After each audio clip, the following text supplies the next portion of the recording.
اعوذ باللہ من الشیطان الرجیم بسم اللہ الرحمن الرحیم۔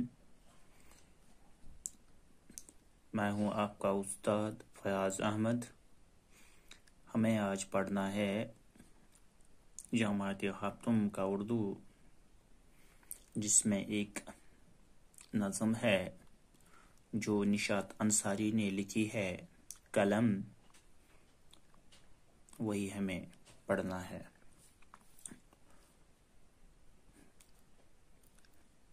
قلم، صفحہ نمبر 42۔ قلم کیوں چل رہا ہے پیچ و خم سے، قلم کیوں چل رہا ہے پیچ و خم سے، یہ جا کر پوچھئے اہل قلم سے۔ شاعر قلم کی خصوصیت بیان کرتے ہوئے فرماتے ہیں، اس میں یہ لفظ ہے پیچ و خم، ٹیڑھا میڑھا یعنی موڑنا، موڑ۔ اس میں شاعر کہتے ہیں، فرماتے ہیں کہ اے قلم،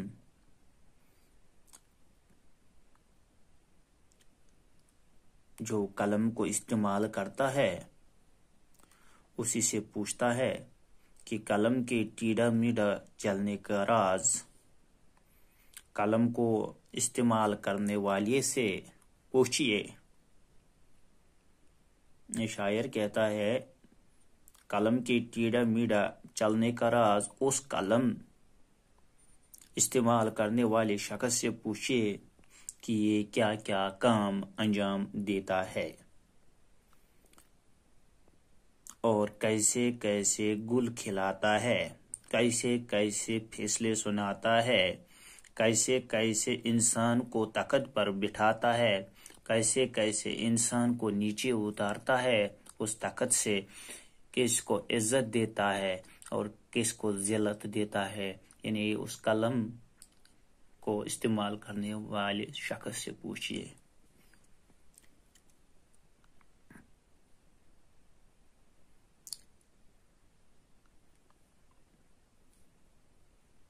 یہ جا کر پوچھئے اہل قلم سے، یعنی یہ ہمیں اس آدمی سے پوچھنا ہے جو اس قلم کو استعمال کرتا ہے، جو قلم کے اہل ہوتا ہے، یعنی اسی سے ہمیں پوچھنا ہے یہ کیسے کیسے گل کھلاتا ہے۔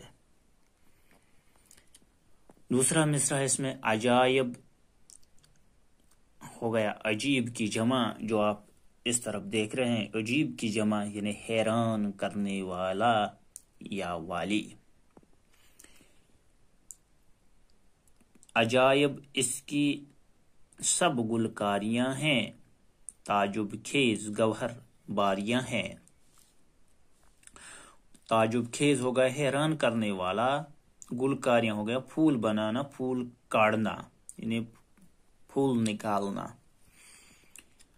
شاعر کہتا ہے، یعنی نشاط انصاری اس شعر میں کہتا ہے، قلم کے دم سے عجیب و غریب باتیں سامنے آتی ہیں، قلم کے دم سے یعنی قلم کی بدولت سے عجیب و غریب باتیں، عجیب و غریب الفاظ، عجیب و غریب فیصلے سامنے آتے ہیں۔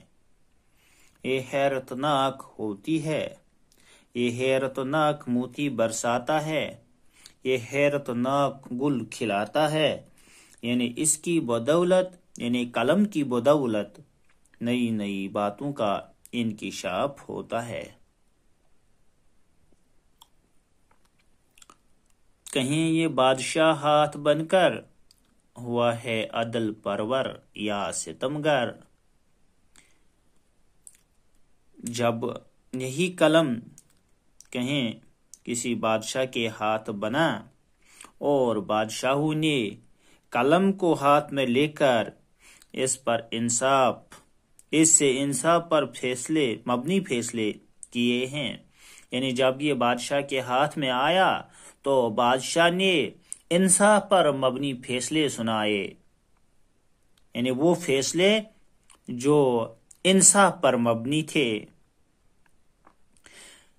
ایسے بادشاہ بھی گزرے ہیں جو ان کے عدل کی وجہ سے مشہور ہیں.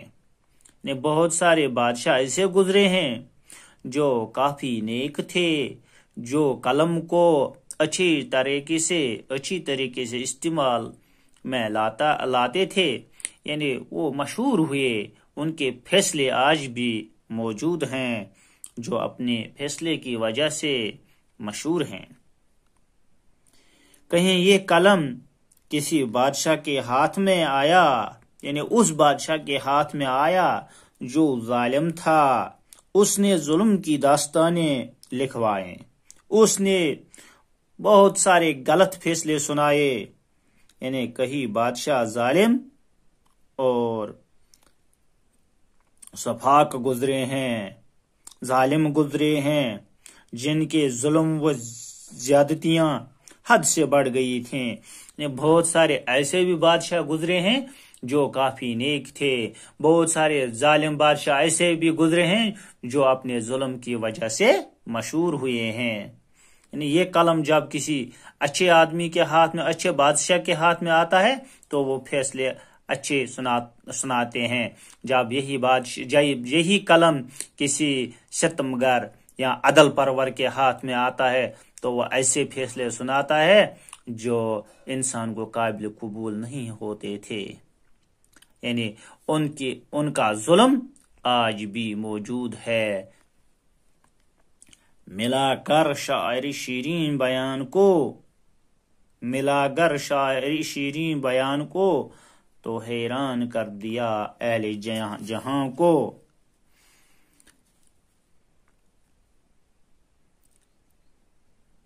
جب یہی قلم کسی مٹھاس برا کلام کہنے والے کو شاعر کے ہاتھ میں آیا تو اس نے اس قلم کے ذریعے اپنے شاعرانہ صلاحیتوں کو ایسا ابھارا کہ پڑھنے والے حیران رہ گئے. جب یہ قلم شاعر کے ہاتھ میں آیا تو اس نے ایسا کلام اس کے قلم کے ذریعے سے اپنے شاعرانہ صلاحیتوں کو ایسا ابھارا کہ دنیا میں یہ شاعرانہ صلاحیت پڑھ کر حیران رہ گئے. تو حیران کر دیا اہل جہاں کو، اہل جہاں کو دنیا میں رہنے والے لوگوں کو حیران کر دیا. اور شاعر نے اپنے اس قلم کے ذریعے سے انقلاب لایا. تو بچوں آج اتنا ہی ہے. انشاءاللہ کل باقی بھی اس کے جو مصرے ہیں، اس کے جو اشعار ہیں وہ کل پڑھیں گے.